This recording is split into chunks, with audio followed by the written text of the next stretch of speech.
तुकोबारे या अवस्थेमध्ये या स्थितीमध्ये तुकोबारे म्हणतात माझ्या विरोधात कोणी बोललं तर मला काही वाटत नाही, पण हे बोलतात ते संतांच्या विरोधात बोलतात, देवाच्या विरोधात बोलतात, भगवंताच्या नामाच्या विरोधामध्ये बोलतात. आणि अशा प्रकारचं विरोधी वचन जर कोणी तोंडातून काढलं तर ते मला सहन होत नाही. ठीक आहे, आमच्या ठिकाणी सहनशक्ती नाही असं तुम्ही म्हणा, आमचा तो कमकुवतपणा आहे असं म्हणा, नाही का. काय असतं, एखादा विरोधी बोलला तर लगेच त्याच्याशी विरोध करून त्याला ताडण करणं हा एक मार्ग असतो. विरोधी बोलला त्याच्याकडे दुर्लक्ष करणं हा एक मार्ग असतो. विरोधी बोलला तर तिथून निघून जाणं हा काय असतो, मार्ग असतो. हे 2-3 मार्ग ज्याला सहन होत नाही ते चोखाळले जातात. तर त्याच्यामध्ये लगेच त्याचा प्रतिविरोध करणं हा क्षुल्लक मार्ग आहे. त्याच्यापेक्षा श्रेष्ठ आहे सहन करणं. कारण क्रोधापेक्षा क्षमा ही कधीही काय आहे, श्रेष्ठ आहे. त्याच्याविषयी मनामध्ये क्रोध येऊन त्याला प्रतिकार करणं हा क्षुद्राचा मार्ग आहे, हा संतांचा मार्ग नाहीये, हा बलवानाचा मार्ग नाही. त्या एका काळामध्ये अशी प्रथा होती की खूप सुंदर अशा प्रकारचा तलवार चालवणारा जर असेल आणि त्याला कोणी तलवारीला जर ललकारलं तर ते सहन केलं जात नव्हतं. क्षत्रियामध्ये असं होतं की कोणी युद्धाला जर ललकारलं तर तो ललकार ऐकून गप्प कधीच बसत नसे, तो लगेच युद्धाला तयार व्हायचा. मग त्या लंडन मधला प्रसंग आहे, तो एकदम जागतिक ख्यातीतला तलवार चालक होता. त्याला पूर्ण जगामध्ये त्या काळामध्ये तोड नव्हती आणि त्याच्याजवळ एक असा उत्सृंखळ असल्या अशा प्रकारचा नवीन तलवार शिकलेला, पण अल्पविद्या परिगर्व शिरोमणी असं म्हटले तुमची लय ख्याती आहे, चौकड ऐकलेली आहे, हिंमत आहे तर या माझ्या बरोबर, हिंमत आहे तर माझ्या बरोबर युद्ध करायला या. त्याने एकदा ऐकलं, दोनदा ऐकलं, ते म्हणे का तुमचं तर लय तिथं पेपर मध्ये याच्यामध्ये भलत्याच्या हैरती चालतात आणि ललकारतोय तुम्हाला मी, तरी तुम्ही माझ्या बरोबर युद्ध का करत नाही. मग त्यांनी सांगितलं की मी त्याच्यामुळे युद्ध करत नाही, तू ललकारलं, तू एखाद्या वेळा माझी निंदाही केली तर ते मी सहन करू शकतो, पण युद्ध केल्यानंतर तुझं मुंडकं छाटल्यानंतर ते मला बसवता नाही येणार ना.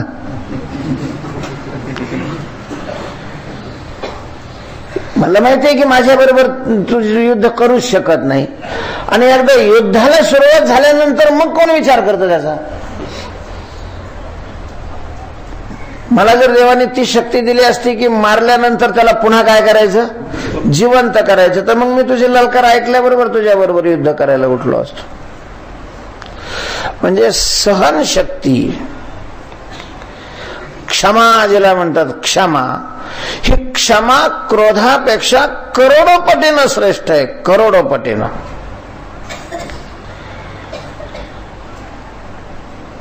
क्रोधाच्या अधीन होणारी माणसं श्रेष्ठ नसतातच, उत्तम दर्जाची नसतातच, निश्चितच ती काय आहेत, हीन दर्जाची आहेत, परमार्थिक दृष्टीनं खालच्या स्तरातली माणसं आहेत. क्रोधाचे अधीन होणारी, क्रोधाचे अधीन होऊन लगेच त्याची प्रतिक्रिया करणारी माणसं ही श्रेष्ठ नाही, निश्चितच श्रेष्ठ नाही. त्याच्यापेक्षा क्षमेच्या अधीन होणारी आणि क्षमेचं शस्त्र हातात घेणारी माणसं ही नेहमी काय आहे, श्रेष्ठ आहेत. मोठी काही प्रश्न नाही. तर निश्चलदासजीच्या कालामधली एक कथा आहे. उत्तर भारतामध्ये फार पंथ आहेत, महाराष्ट्रामध्ये आहेत पंथ, पण मग बाकीचे उग नसल्यासारखे गल्लीबोळात आहे. महाराष्ट्रात मध्ये वारकरी संप्रदायासारखे दुसरे संप्रदाय पंथ आहेत ना, आणि अगदी भरपूर वारकऱ्याचं काय करतात ते विरोधही करतात, पण ते गल्ली बोळामध्ये उभं कुठंतरी त्यांचे 10-20 जमले त्याच्यातच आपला त्याचा विरोध राहतो. पण तिकडं असे तुल्यबळ संप्रदाय खूप आहेत. मध्व आहे, रामानुज आहे, निंबार्क आहे, हे सगळे भक्ती करणारे असले तरी एकामेकाचं त्यांचं पटत नाही. एकाचं गंध इकडे आहे, एकाचं गंध तिकडे. ते जानवे सुद्धा प्रत्येकाचे वेगवेगळे असतात, त्याच्या त्या गाठी ते पदर. आणि मग तत्वज्ञानामध्येही वेगवेगळे मानणारे, सांख्य काय, एक काय, हे काय. आता हे निश्चलताचे वेदांती होते, मग त्यांच्याकडे शिकणारे जे विद्यार्थी वगैरे होते त्यांना दुसरा कोणतरी म्हणला की तुमचा गुरु कोंबडा आहे.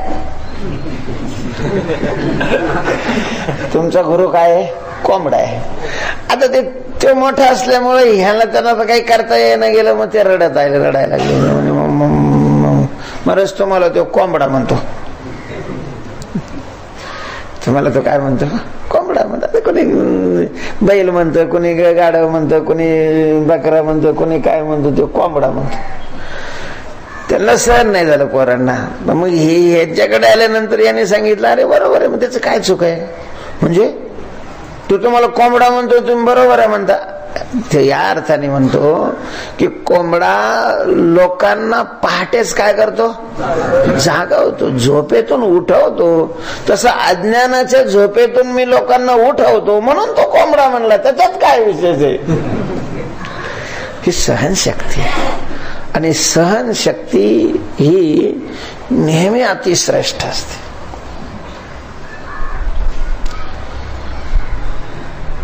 काय ज्ञानोबरांनी वर्णन केलेले महाराज, कुमारू ही क्रोधे भरे, ऐसी या मंत्राची बीजाक्षरे. अगदी लहान मुलाला सुद्धा ज्याच्यामुळं राग येईल अशा प्रकारचं जरी कोणी एखादा बोलला तरी ज्याच्या वृत्तीमध्ये क्रोधाची उर्मी निर्माणच होत नाही. केवढं मोठा अशा प्रकार, फार मोठी माणसं ही. क्रोध येणारी माणसं मोठी क्षुल्लक आहे, क्षुद्र आहे. आपला विरोधी ऐकून लगेच ज्यांना क्रोध येतो हा मोठेपणा नाहीये. अध्यात्म दृष्टीनं, परमार्थिक दृष्टीनं हा काय? तो क्षुद्रपणाच आहे. तो आपल्या ठिकाणी असला तरीही तो काय आहे? क्षुद्रपणा आहे. सहन करणं हा मोठेपणा आहे. दुसरा मार्ग आहे. आणि मग तिसरा मार्ग आहे व सहनही होत नाही आणि त्याच्या विरुद्ध काही करताही येत नाही. मग तिसरा मार्ग असतो पलायन. तिथून आपलं सरळ काय होणं? लांब जाणं, लांब जाणं. तर तुकोबारे म्हणतात मी त्यांच्या विरोधात. बरं कोणाकोणाला तोंड देणार तुम्ही? तोंड कोणाकोणाला देणार? कोणाकोणाचं तोंड बंद करणार? विरोधी बोलणारे 100त जर 90% असतील तर कोणाकोणाला तुम्ही कोणाकोणाच्या तोंडाला हात लावणार? आणि मग विरोधाने काय होतो? विरोध पुन्हा वाढत जातो. विरोधाने विरोध वाढत जातो. तो कार्य म्हणला ना आपण गप्प बसलो तर ठीक आहे. तो आपण कार्याला लगेच तू कोण म्हणलं की लगेच मग तू न तो वाढत जातो. आणि साधना करायची सुटून जाते आणि त्याचा विरोधच पुढे राहतो. म्हणजे ज्याच्याकरता आपण घरदार सोडलं, ज्याच्याकरता जो निश्चय करण्याकरता आपण त्या मार्गावर आलो, ते चालणं बाजूला राहतं आणि मग समोरच्याचा विरोधात करत बसावं लागतं. त्याच्यामुळं प्रतिक्रिया न देणं किंवा सहन करणं चांगलं, पण सहनही होत नाही आणि त्यांना विरोधही करायचा नाही. अशाने एक आहे. तिथून काय करणं? दूर जाणं. साधक अवस्थेमध्ये संगतीला अतिशय महत्व आहे महाराज. आपली साधना जर टिकवायची असेल तर साधन विरोधी माणसाची संगती करता कामा नये. दुस्संग सर्वथैव त्याज्यः. तार्किकाचा टाका संग, पांडुरंग स्मरा हो.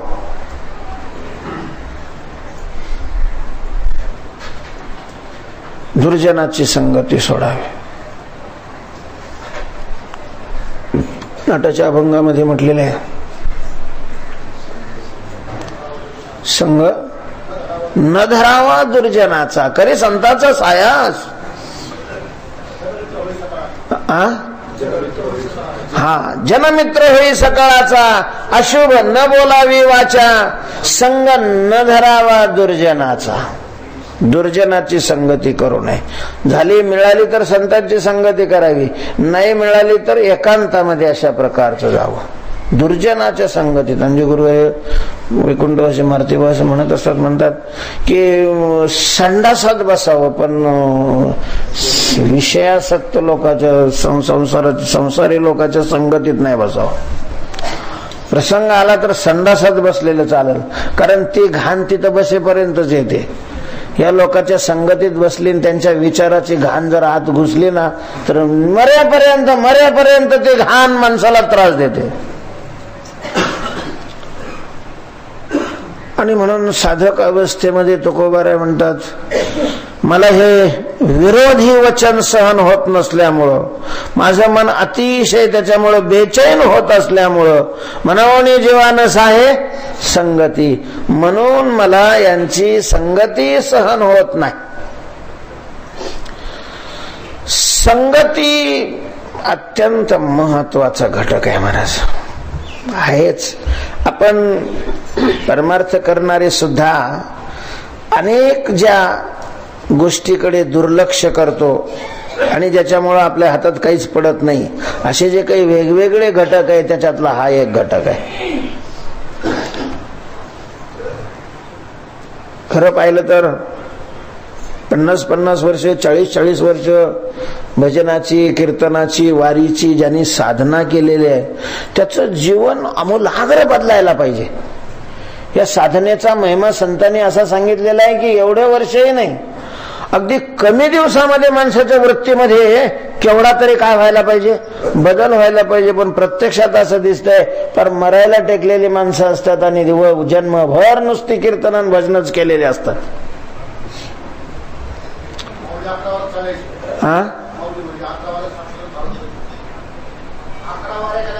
साक्षात्कार झाला पाहिजे.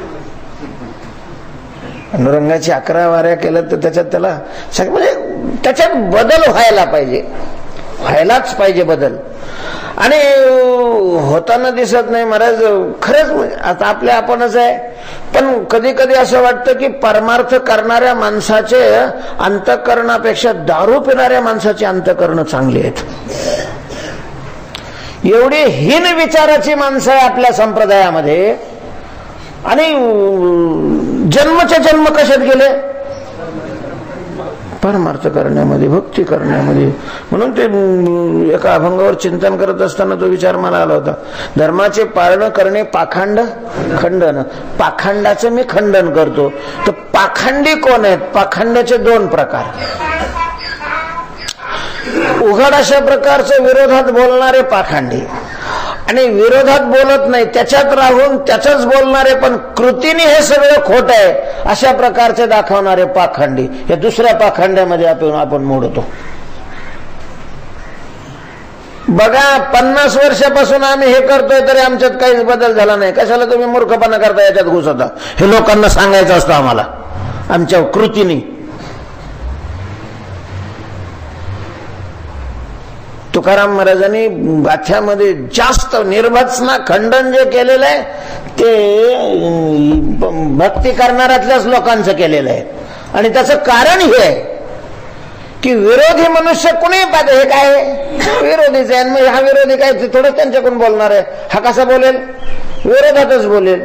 ज्या वेळेला जवळची माणसं विरोधात कामं करतात मग लोकांना संशय यायला होतो, खरंच राहू हे तर त्यांच्या जवळच राहतात ना.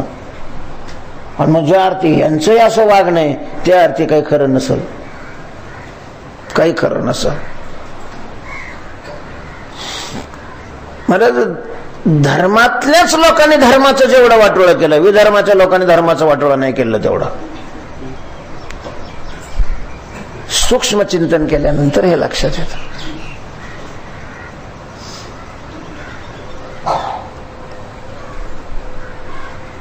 तेव्हा कुठून विषय आपला निघाला, संगती संगती. तर आपण असं का होतं बरं आपलं? मग त्याच्याकरता आपण याच्यात आलो का? आपला भाव तसा असतो का साधू संतांच्या सांगण्याच्या विरोधात वागायचा? तसा भाव नसतो. पण मग या क्षेत्रामध्ये ही साधना करत असताना ज्याच्याकडे लक्ष द्यायला पाहिजे त्याच्याकडे दुर्लक्ष होतं. ज्याच्याकडे लक्ष द्यायला पाहिजे त्याच्याकडे काय केलं जातं? दुर्लक्ष झालं जातं. एकाला माठ भरायचा आहे म्हणून लांबून पाणी आणून त्याच्यात टाकायला लागलाय. 10-12 घागडीचा माठ आहे, रंजन आहे म्हणा, हौद आहे. मला भरत असताना काही गोष्टी काळजी करायला पाहिजे ना. त्याने आणून वाचायचा, पुन्हा आणायला जायचं आणि पुन्हा येऊस तर हा कोरडा व्हायचा.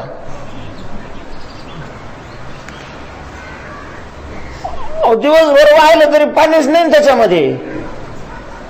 असं कसं काय झालं? त्यानं ज्याच्याकडे काळजी करायला पाहिजे त्याची काळजी लक्षच दिलं नाही. खालच्या तोट्या चालूच ना. त्याचे भोक्षेच जर बंद नाही केले तर वरून टाकून काय फायदा आहे? रस्त्यामध्ये संगती हा अत्यंत महत्वाचा घटक आहे. ज्यांनी माळ घातलेले आहे, जो भजन कीर्तन करतो, ज्याला आपला उद्धार व्हावा वाटतो या भजन कीर्तनाने, अशा माणसांनी संगती करत असताना हा विचार केलाच पाहिजे. जर आपल्याला इकडचं काही मिळवायचं असेल तर, सोंगच करायचे असतील तर मग नाही प्रश्न. आता ज्याला सोंग कर त्याला हे फल मिळवायचंच नसतं, त्याचं दुसरंच फल असतं. मग त्याच्याकरता हा विचार नाहीये. पण ज्याला परमार्थातलं फल मिळवायचंय, वृत्तीत बदल व्हावा अशा प्रकारचं वाटतंय, त्यांनी संगती या घटकाकडे अतिशय जागरूकपणे पाहायला पाहिजे. कळत न कळत संगती माणसाच्या चित्तावर प्रभाव टाकल्याशिवाय राहत नाही. बऱ्याच नुसती विषयासक्त माणसं ज्या ठिकाणी राहतात, बसतात, उठतात, बोलतात जास्त, आणि ती निघून गेलेल्या आणि अशा ठिकाणी आपण जाऊन बसलो तर त्यांच्या आतले सूक्ष्म संस्कार त्या वातावरणात मिसळलेले असतात. आणि तिथं जो जाईल त्याच्या आत जातात आणि त्याच्या अंतःकरणातले विषयासक्तीचे जे सुप्त झोपलेले संस्कार आहे त्याला जाग करतात. त्याला जाग करतात ते.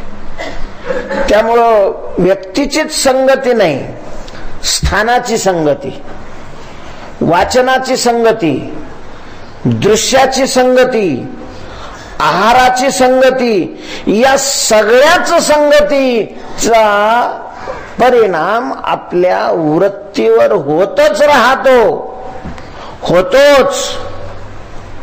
म्हणून धरावा तैसा संग जेने पोखे सात्विक लाग, सत्ववृद्धीचा भाग आहार घेते. धरावा तैसा संग. तर संगती हा अत्यंत महत्वाचा घटक.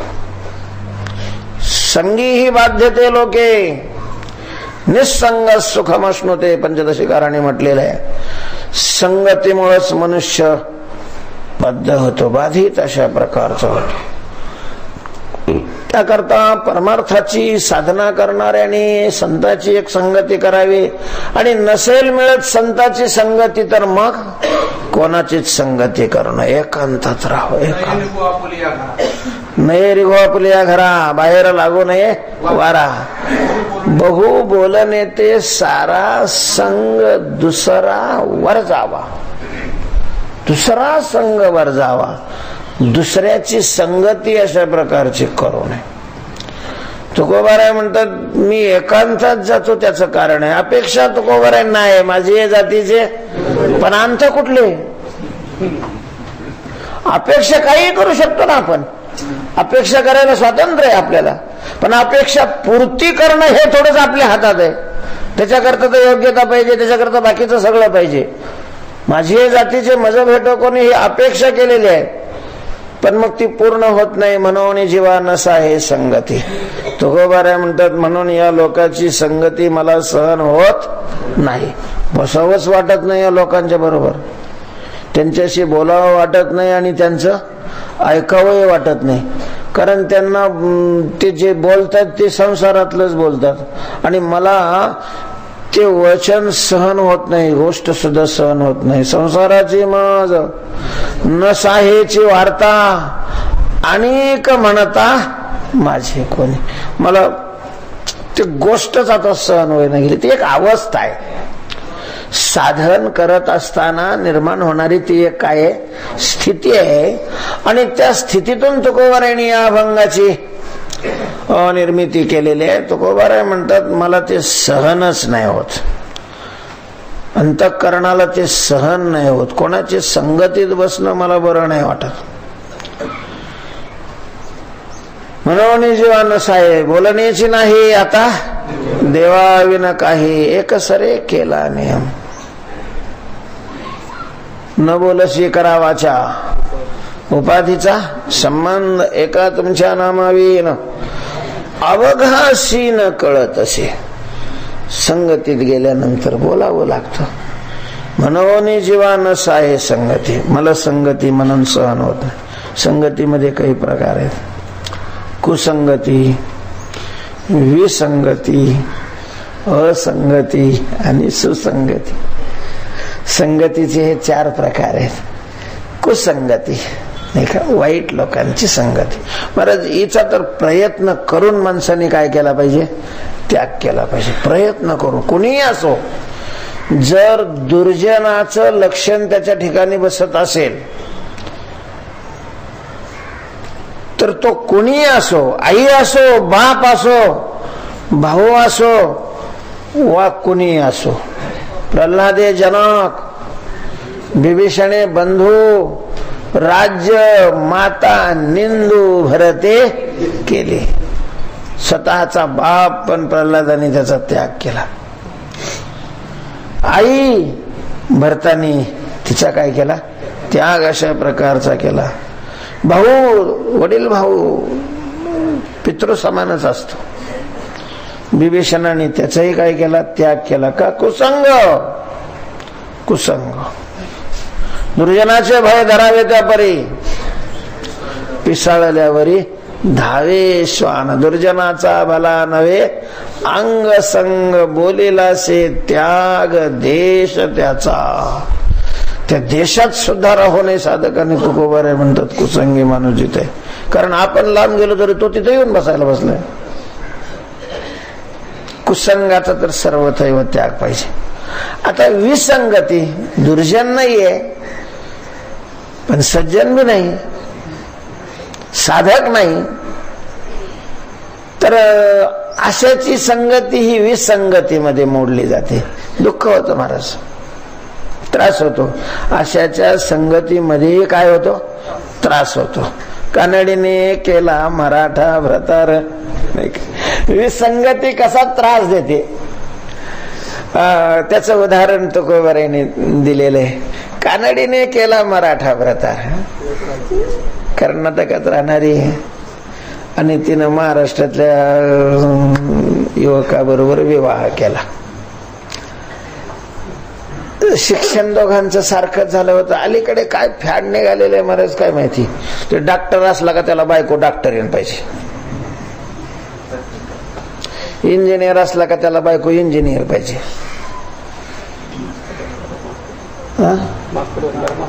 महाराज असलो त्याची बायको काय म्हणते बाई. मास्तर असल्यावर बायको काय. खरं म्हणजे वैचारिक दृष्टीने जर हेच केलं ना तर निवळ हा वेडगळपणा आहे. कारण लग्न एकत्र जे यायचं असतं ते ज्या उद्देशाने यायचंय तो उद्देश याच्यामध्ये विफल होतोय. सुसंस्कृत संतती हा एक लग्नाच्या पाठीमागे जे काही उद्देश आहेत त्याच्यामध्ये हा एक उद्देश असतो. आणि दोघंही जर डॉक्टर असतील, दोघांनी जर दवाखान्यात, ते मुलाकडे पाहायला कोण असतं, ते पोराला तिसरंच सांभाळते महाराज. त्या मुलाला आईचा वा वडिलांचं वात्सल्य ज्याला म्हणतात ते वात्सल्य त्या पोराला मिळतच नाही. कारण हे साधलं जाते तो साधला जातो. त्याच्यापेक्षा एक डॉक्टर असला ते सामान्य असले तर ते सगळं करेल ना, ते घर सगळं सांभाळेल. किंवा ती डॉक्टर नसले ना, हा साधा असला तर तो घर सांभाळेल. काय हरकत आहे समजा. दोघंही मिळवायला लागले. पूर्वी पुरुषच मिळवत होते म्हणून घर महिला सांभाळत होते. आता महिलाही मिळवायला लागले तर घर पुरुषांनी सांभाळलं. काय अडचण आहे त्याच्यामध्ये. शेवट दोघांचं तर ऐक्य झालेलंच असतं. कोणीतरी एक घटकाने ती बाजू सांभाळावी, एक घटकाने बरंच घर उजाड होऊन जातो. उजाड. असंस्कारी मुलं निर्माण होतात. मुलं काय करतात तेही त्यांना माहिती नाही राहत, कारण त्यांना वेळच नसतो. तर ते असंच हे इंजिनियर ते इंजिनियर आणि ते जमलं. विसंगती. तिथं आवडीची विसंगती नव्हती, व्यवसायाचीही विसंगती नव्हती, पण विसंगती कशाची होती? भाषेची विसंगती. कानडी याला कळत नव्हती, मराठी तिला कळत नव्हती. तेव्हा विसंगती ही दुःखदायक आहे. तुका म्हणे एरा एरा जे विच्छिन्न तेथे वाढे सीन सुखापोटी. जवळ यायचा आनंद करता तो आनंद तर नाहीच, पण त्याच्याऐवजी सीन अशा प्रकारचा होतो. म्हणून विसंगती सुद्धा नको. असं कोणाचीच संगती करू नये. चांगलंय. मग नाही तर करायची असेल तर मग कोणाची करावी? संतांची संगती करावी. संग संताचा करिता बरवा, उत्तमोत्तम कीर्तीचा ठेवा. पंथ तो सुपंथे चालावा, उगवा वासना लिगाड. संत समागम एखादी परी व्हावे त्याचे द्वारी श्वान याती. पण मग संतांची संगती सहज मिळेल असं नाही. म्हणून मग कोणाचीच संगती नाही हे आपल्या हातात आहे. कोणाची संगती करायची हे आपल्या हातात नाही, पण कोणाचीच न करायची हे काय आहे? आपल्या हातामध्ये. म्हणून तुकोबाराय म्हणतात, बैसता एकांती गोड वाटे. एकांतात बसणं मला चांगलं वाटतं. का? तर मी हे विरोधी अशा प्रकारचे शब्द कानावर पडत नाही, त्यांच्याशी तोंड द्यावं लागत नाही, मन विचलित होत नाही, मन शांत राहतं. म्हणून मी एकांतामध्ये जातो आणि एकांतात जाऊन भजन करतो. तुकोबाराय कीर्तनापुरते मंदिरात यायचे. देवला पांडुरंगाचं मंदिर त्यांच्याच घरी होतं. कीर्तनाला यायचे. कीर्तन संपलं, देवाची पूजा केली का तुकाराम महाराजांनी विना गळ्यात घातलाच. मग अमक्याच ठिकाणी जायचे असंही नाही, कारण मग एकच ठिकाण म्हटलं तर तिथं लोक येतील. बदलत राहायचे ठिकाण. कधी भंडाऱ्यावर जायचे, कधी वामचंद्रावर जायचे, कधी घोरड्यावर जायचे, कधी इंद्रायणीच्या काठाला जाऊन बसायचे. जसे पण एकांतामध्ये जाऊन बसायचे. तुकाराम महाराज म्हणायचे, मला खूप चांगलं वाटतं, आनंद. स्थितीच आहे. महाराज घरातले जर सगळेच बाहेर गेलेले असतील आणि हा एकटाच जर घरात असला ना, थोडं अख्खं घर त्याला खायला उठवतो म्हणतात. आता घर कस काय याला खायला? घरातलं काय भांडे याला खातात का, भिंती याला खातात का, ते कपाट याला खातं का, खुर्ची याला खाते काय माहिती, पण घर खायला उठवतो. घर आता याला चंदातलंच राहत. हे काय एकांतात जाणार आहे? एकांत पचवणं तितकं सोपं नाहीये. सर्वसामान्याने साधना एकांतात करण्यापेक्षा लोकांतात करावी. पण ते सामान्याचं झालं. विशेष अधिकार आहे. तुकोबाराय या स्थितीमध्ये विशेष अशा प्रकारचा अधिकार संपन्न असल्यामुळं तुकोबाराय म्हणतात की एकांती बैसता गोड वाटे. एकांतात बसलेलं मला गोड वाटतं. एकांत माणसाला साधनेला सहकार्य करतो, साह्य अशा प्रकारचं करतो. काय असतं साधना? काय आहे? मनाला स्थिर करण्याची साधना आहे. चिंतनामध्ये ध्यानामध्ये काय करायचं असतं? मन स्थिर करायचंय. मनाला स्थिर करणं हे आहे साधना. आणि मन स्थिर होऊ न देणारे दोन घटक आहेत. एक अंतर घटक आहे आणि दुसरा बाह्य घटक आहे. तर एकांतामध्ये बाह्य घटक आपोआपच कमी होऊन जातो. अंतर घटक जरी असला तरी मग डबल दोन्हीकडून दोघा बरोबर तोंड द्यायचं म्हणजे जरा जड जातं. एका बरोबरच असलं तर सगळी शक्ती तिथं काय करता येते? पणाला लावता येते. म्हणून चित्त स्थिर करण्याची साधना करणारा करता एकांत हा खूपच चांगला. म्हणजे ध्यान करायचं सांगितलेलं आहे, तर ते गृहस्थी माणसाने सुद्धा ध्यानाचा अभ्यास करायचा. तो घरात जरी असला तरी घरात स्वतंत्र ध्यानाची एक काय करावी, खोली करावी. ध्यान मंदिर ज्याला म्हणतात, स्वतंत्र असावे. ध्यान करणारानेच त्या खोलीत जायचं, बिड्या फुकणाराने तिथे जाऊन नाही बसायचं.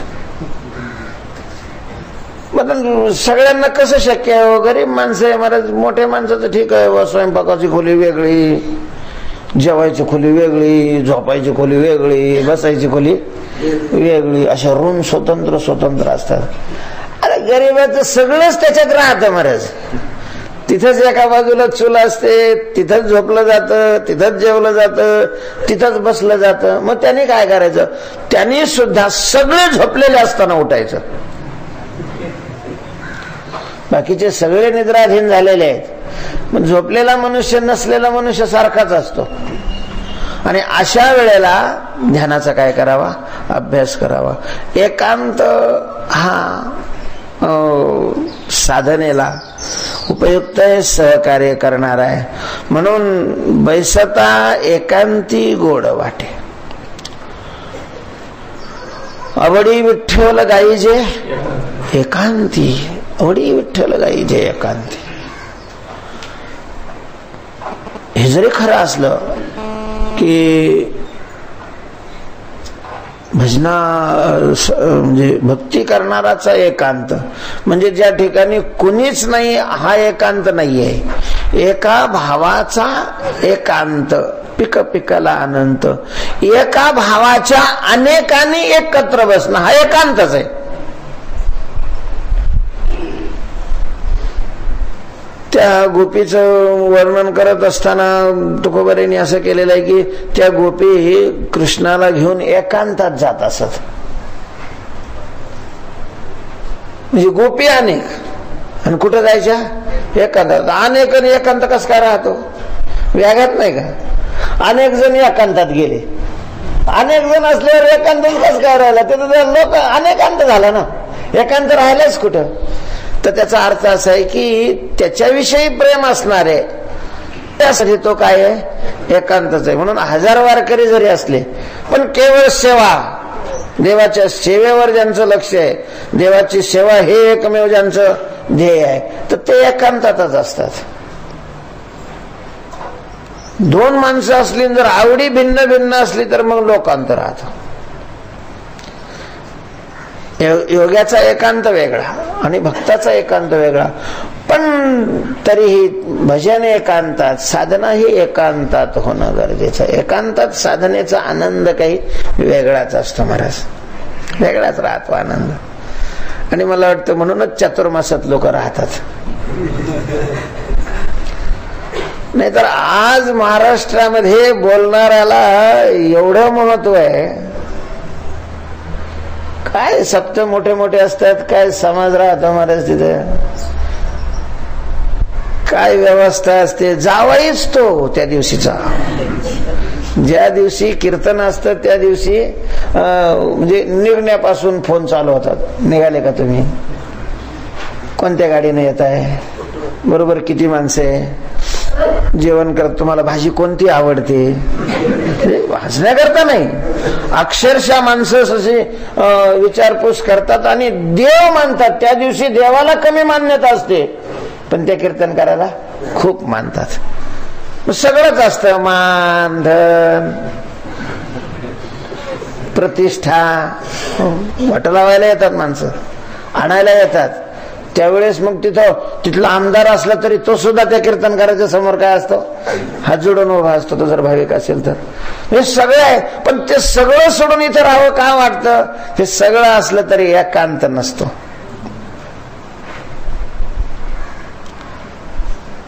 एकांत नसतो. हा आनंद तिकडे नाही. इथं जो आनंद आहे तो समाज असतो, व्यवस्था असते, हे मंडप असतात, काय लाइटिंग असते, तसं काही पेटलंय लक लक लक लक लक लक लक लक लक लक. पण इथला आनंद नाही. ज्याला या आनंदाची चव चाखायला मिळालेली आहे तो हे सोडून तिकडे जाणारच नाही. हा त्याचा सरळ सरळ अर्थ आहे.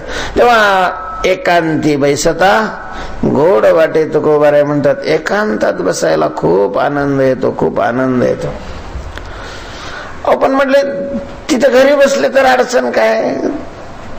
ते म्हणतात घरी बसलं का जे येऊन बसतात ते कसे असतात? देहाची भावना आणि वासनेचा संग. येणारी माणसं एकतर देहाला मी मानणारे असतात आणि मग नुसतं देहाला मी नाही, तो मी कसा विशेष आहे. माणसं नुसती देहाला मी मानतात असं नाही, आपण सगळ्यापेक्षा विशेष कसे आहोत हे दुसऱ्याला जाणून देण्याचा सतत काय केला जातो? प्रयत्न केला जातो. मग त्याच्या धनाच्या अवच्छेदकाने म्हणा, त्याच्या कलेच्या अवच्छेदकाने म्हणा, त्याच्या विद्वत्तेच्या अवच्छेदकाने म्हणा, त्याच्या शिष्य परिवाराच्या अवच्छेदकाने म्हणा, त्याच्या सत्तेच्या अवच्छेदकाने म्हणा, त्याच्या ताकदीच्या अवच्छेदकाने म्हणा, म्हणजे आपण बाकीच्या पेक्षा विशेष कसे आहोत. प्रत्येक व्यक्ती हे दुसऱ्याला जाणून देण्याचा सतत काय करते? प्रयत्न करते. आता बाकीच्या नाही लक्षात येत, पण जे त्याच्यातले डॉक्टर असतात, पारखे असतात, त्याला तवाच कळतं याचं तोंड वाकडं करण्याचा भाव काय आहे.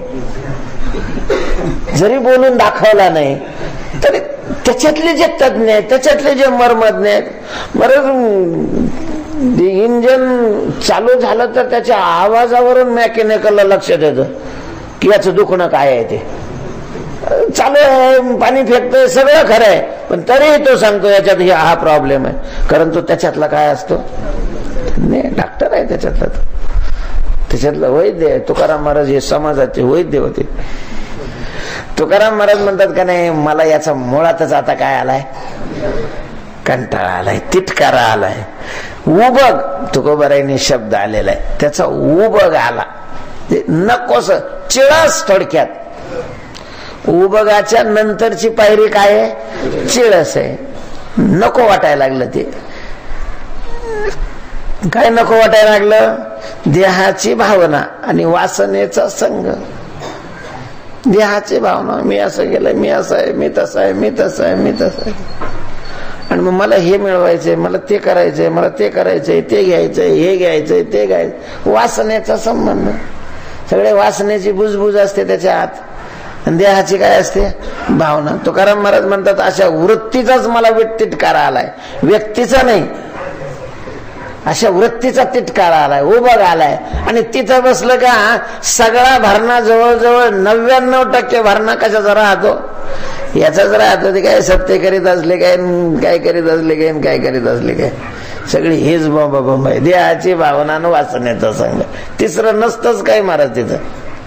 तिसरं नसतंच काय? तुकोबाराय म्हणतात मला याचा उभं आला, मला हे नको वाटतंय. म्हणून जीवा आवडणस आहे संगती, बैसता एकांती गोड वाटे. बैसता एकांती. पण काय तुम्हाला एवढं उभं घ्यायचं काय कारण आहे बरं?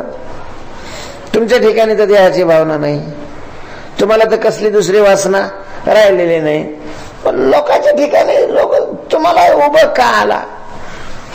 त्याचं कारण सांगतात. तू काय म्हणे? देवांतरे. यामुळे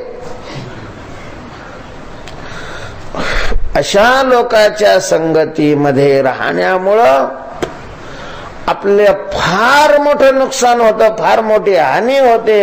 आणि ते हानी जर कोणती असेल तर देव अंतरतो. यामुळे देव अंतरे, त्यामुळे देवाशी अंतर घडतो. आणि आशा, मोह, जाळे, दुःख वाढे. आशा आणि मोहाचं जाळं आत तयार होतं, त्याच्यामुळं दुःख अशा प्रकारचं वाढत. देवाचा अंतर आहे कसं काय होतं म्हटले महाराज? देवाचा अंतर आहे महाराज संगतीचा हा परिणाम. संगतीचा परिणाम, संगतीचा हा परिणाम आहे. काय परिणाम आहे संगतीचा? तुम्ही पहा. परमार्थ करणारी माणसं जर संसारिकाच्या संगतीत, सावकार लोकांच्या संगतीत गेले, ते सुद्धा व्याजाने पैसे लावणार. शेतकऱ्याच्या संगतीत गेले की त्यांनाही वाटणार आपण काहीतरी उत्पादन काढावं. व्यापाऱ्याच्या संगतीत गेले की त्यांनाही वाटलं आपण काहीतरी उलाढाल करावी, 4 पैसे मिळवावे लोकांकडून घेण्यापेक्षा. लोकांचे घेणं तर चालूच राहतं. संगतीमुळं ते जे करतात ते करावं वाटतं आणि ते करायला लागलं की साहजिकच देवाच्या प्राप्ती करता करायची जी साधना आहे त्या साधनेमध्येच अंतर पडतो. साधनेत अंतर पडला देवाच अंतर पडतो. तो काय म्हणे देवांतरे, यामुळे देवांतरे. आणि चित्तामध्ये मग आशा बैसता चोरापाशी काय तैसी होय बुद्धी देखताची चिंधी मन धावे. आता चिंधी म्हणजे फाटकी चिंधी, थोडी चांगलं धडका असलं म्हणजे मन धावतं. चोराजवळ बसलं की चोरी करावी वाटते. राजकारणाजवळ बसलं की असं वाटतं मग यावेळेस आपण एक, कारण यांच्यापेक्षा लोक तर आपल्याला जास्त ओळखतात, जास्त मानतात. जेवढे कीर्तनकाराला लोक ओळखतात ते मानतात तेवढे थोडी नेत्याला मानतात. आणि मग जर आपण उभं राहिलं तर म्हणजे तशा प्रकारची काय होते, आशा निर्माण होते, मोह निर्माण होतो. आणि अशा मोह निर्माण झालं की दुःख वाढतं. म्हणून तुकोबाराय म्हणतात, मनवोनी जीवा नसाहे संगती. म्हणून माझ्या जीवाला इतराची संगती सहन होत नाही. त्यापेक्षा बैसता एकांती गोड वाटे. पुंडलिक वरदा हरी विठ्ठल श्री ज्ञानदेव माऊली ज्ञानेश्वर महाराज की जय.